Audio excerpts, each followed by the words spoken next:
Okay, well, it's really there is no silver lining. There's no bright spot. There's no good news. It's all bad news.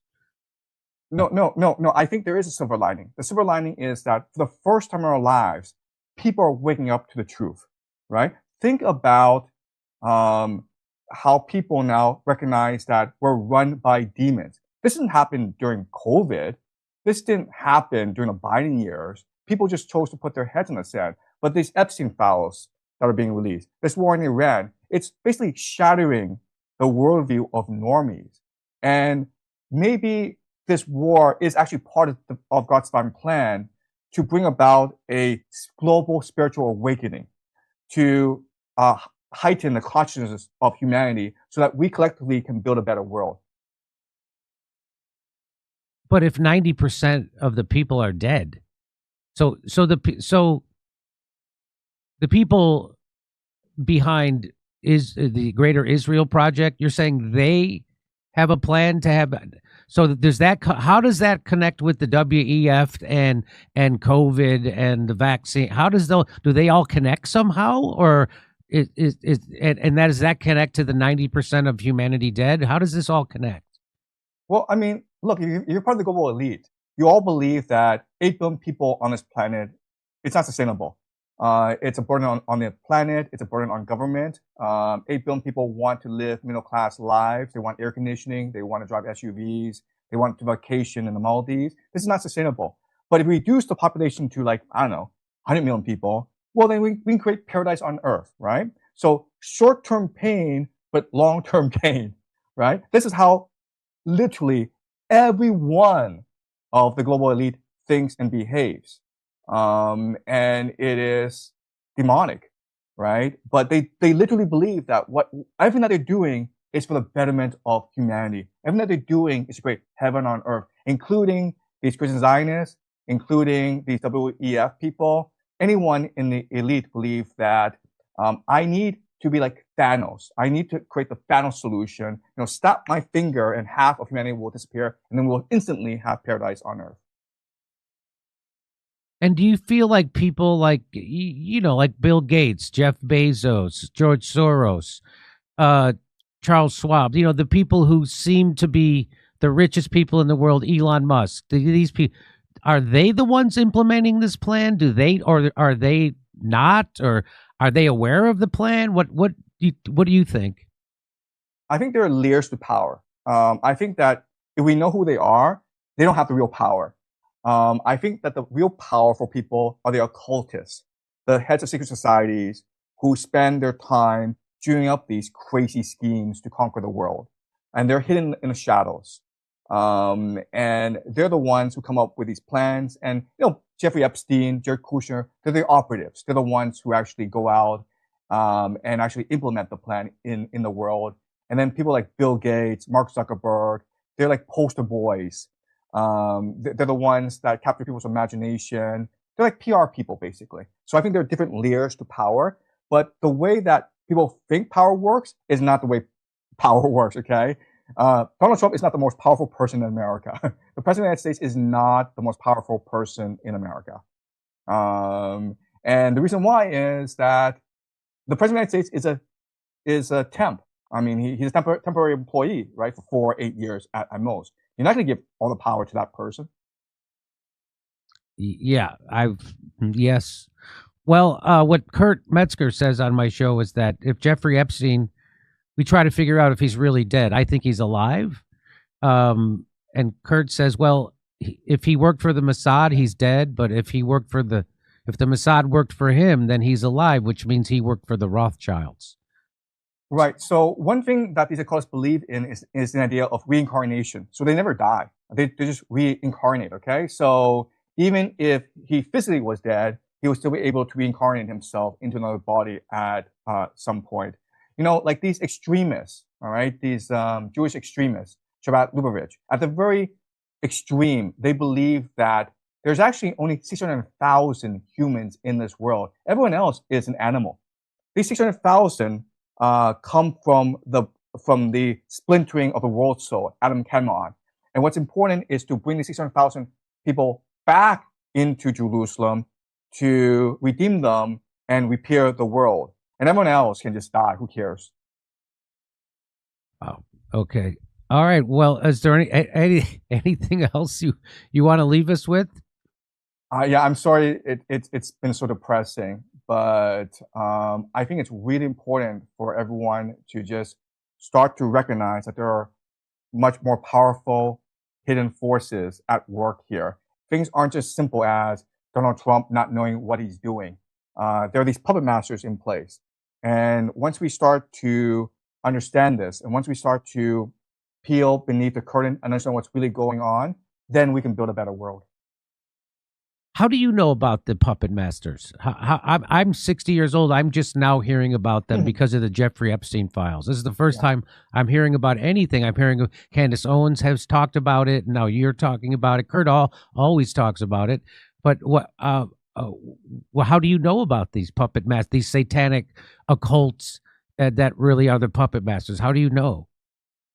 Yeah, because I use game theory. Okay, so I'm just trying to figure out who's really in charge.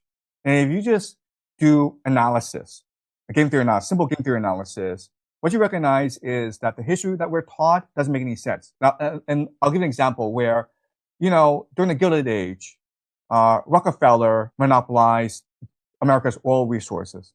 Question then is, how was a normal person with very little resources, how was he able to monopolize the entire national oil resources of America? And you do some basic research. What you recognize is that he was not a billionaire. He was not a rich person. He was just an agent. He was just a poster boy for the city of London. The city of London was taking all this wealth that it generated through the opium trade in China and by stealing from India and then reinvesting it back in America. But if the city of London would do that, the American population would rebel because they hate Britain. They hated Britain at that time. So they needed an agent, a poster boy, in order to launder all this wealth into America and control all the national resources of America. And that person, and these people are Rockefeller, Carnegie, Vanderbilt, Morgan, right?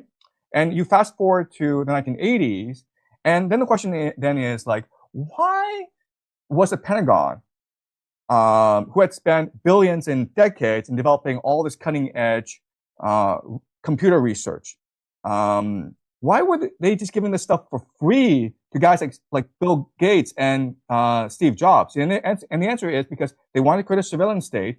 But if the Pentagon were to sell computers to American people, the American people would be like, screw you. You guys are the military. You guys caused the Vietnam War. I'm not going to surrender my personal freedom to you. There'll be a national outcry.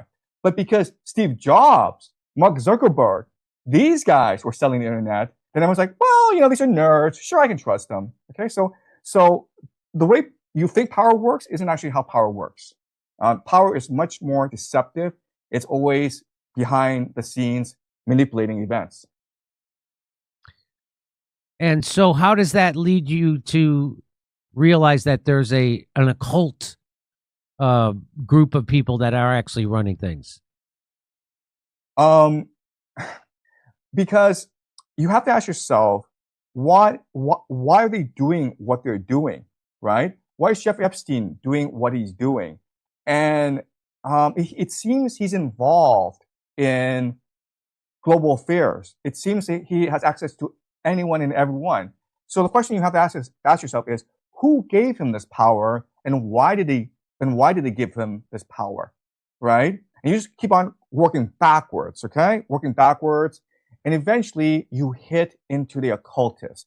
And so if you just, I think Kurt Metzger knows much more about this than I do. Actually, I'll be honest with you. I spent a lot of time watching Kurt Metzger on your show, and he mentioned the Sapien Francus. He mentioned the interdimensional lizard people, and that's what got me to research these topics. And then I was slowly able to connect the dots. So Kurt Metzger is my rabbi. Okay. So there really is a spiritual war happening, and there really is a satanic cult of people that we've gotten a glimpse of through the Epstein files that actually run things? Yep, and they've always been in power. That's exactly right. Wow. I don't know. I really don't know. I honestly don't know what to do. Anyway, Dr. Yang, I appreciate you making time for us. It's you are incredibly astute about all this, more than any. I've learned more watching you than anyone else on this, and I just can't believe that people don't understand. I mean, how did again? I keep asking the same questions. How did the Gulf states not see this coming? How did they not know this was going to happen? How did they not know they were going to get wiped out? Why did they think that the United States would protect them when they, of course, they're only going to protect Israel? How did it just? It's all so obvious, yet the people who are running things don't seem to get it, and except Benjamin Netanyahu and the Zionists, they get it. They know exactly what's happening, right? Yeah. And they planned this out already. They what? They planned this out already. Yeah. Okay. Well, hopefully the United States. Hopefully they wake up. Hopefully there's some kind of intervention. I don't know, Professor Yang. I really appreciate it. You're welcome on this time. I'm very flattered that you watch my show. I love your show. I think you're the best news source on TV right now, even though you're not actually on TV and actually you're not a journalist. But yes, I really admire your work. Well, I really can't tell you how much I appreciate that, and I'll get to enjoy it for at least a year before the world ends. So, right, yeah, or 6 months, yeah, or 6 months. I won't even get to. So maybe I'll still get my okay. Honest, it's super. I wake up anxious now every day, like way more than normal, and I'm depressed, kind of. I don't know what to do. Because I don't know what to do going forward. It just doesn't. There doesn't seem to be anything we can do. And the people like on Wall Street, like why are they not panicking? Why is there not a complete off sell right now? When there's blood on the streets, that's the best time to buy. So they live for moments like this because it's the best time to make a fortune for themselves. These are evil, demonic people. So once the stock market crashes, you're going to say there's going to be a buying spree by those same people? They want real assets. They want real estate. They want manufacturing capacity. They want resources. The stock market, they don't really care about. Really? And so you think real estate is the game and manufacturing capacity? Yeah, resources as well. Mining companies. Water rights, things like that? Water rights is a big thing, yes. What is going to happen to Europe? Oh, Europe is dead. Europe is gone. That's part of the plan, right? Because Europe is the descendants of the Romans. And so the Jews want revenge against the Romans. Just so if you have to go, please don't let me keep you. You've been way too generous already, and I could keep asking you questions all night long. But you talked about it earlier about them flooding Europe with Muslims from Africa, and the Middle East as well. And the Middle East. So I've heard people say, well, this was a Jewish Zionist plan to try to dilute all the cultures so that they would be the one last, true ethnos pure state. Is that? And I just dismissed that as crazy talk. Is that? But now, when I hear you say things like that, and is there more truth to that than I thought? Look, I mean, it's hard to explain what happened, right? Because at that time, and I think it was 2014, everyone told the Europeans, don't do this because you don't have the state capacity to absorb these tens of millions of refugees. And Angela Merkel said, we can do this, man. We can do this. Have faith. And it's like, that's not a plan, right? That's a slogan. We can do this. That's not a plan. And so you have to ask yourself why this happened. I mean, like, are they really that stupid?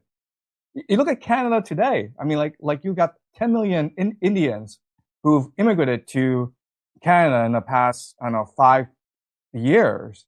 And Mark Carney last week went to India and said, we want more.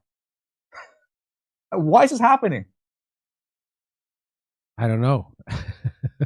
I don't know either, but we'll see. We'll know very quickly. Yeah. So was that the flooding of Europe with immigrants? Was that some kind of Zionist plan? So I don't think things are that easy. What I think these occultists do is it's like astrology where they're able to anticipate the movement of stars. Well, these occultists, because they've been around for centuries, thousands of years, they're able to anticipate the movement of world history, and they know exactly how empires die. It often dies with mass immigration, and so they're not trying to like script out mass immigration. They're just trying to benefit as much as possible from these world events, right? And Jeffrey Epstein talks about this, right? He talks about how we need to anticipate world events if we are to profit tremendously from them.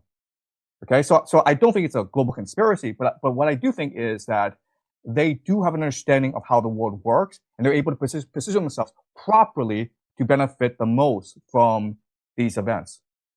Well, there was that letter. I don't know if you're aware of it, but I think Orban talks about the letter that George Soros wrote to Europe saying you have to let in a certain amount of refugee, right? So it was like almost like the George Soros plan, but he's supposed to be not a Zionist. So I don't. Well, can you make sense of that? Yeah. So Jews have something called the Kabbalah, and the Kabbalah is the mystical understanding of how God manifests itself in the world. And so what all Jews believe is that we are in this world because we failed to appreciate God. We became disobedient, right? So Adam and Eve ate the fruit.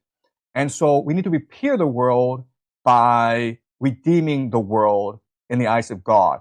And for the right, that just means making Israel the empire of the world. For the left, it means loving one's neighbor like yourself. It means social justice. Okay? So it's different policies, but it's working from the same premise, which is that Jews have a moral obligation to save the world by repairing it, by bringing justice to the world. Okay. All right. I've already said goodbye 3 times. I'll do it one more time. All right. But I love talking to you, and like, let's do this again soon. Yes, I say we do it once a week. Check in and see what the hell, because things are really going sideways right now, and there's a lot of people who are in despair. I'm one of them, and I like to try to bring some kind of peace and calm to people and try to get them on the right path of what to do. But I don't know what the hell that is. So and anyway, again, thank you so much. And everybody should check out your YouTube channel. It's just the most informative one there is out there on this stuff. No doubt about it, hands down. So thank you again, Professor, and we'll see you soon. Okay, thank you. Bye-bye.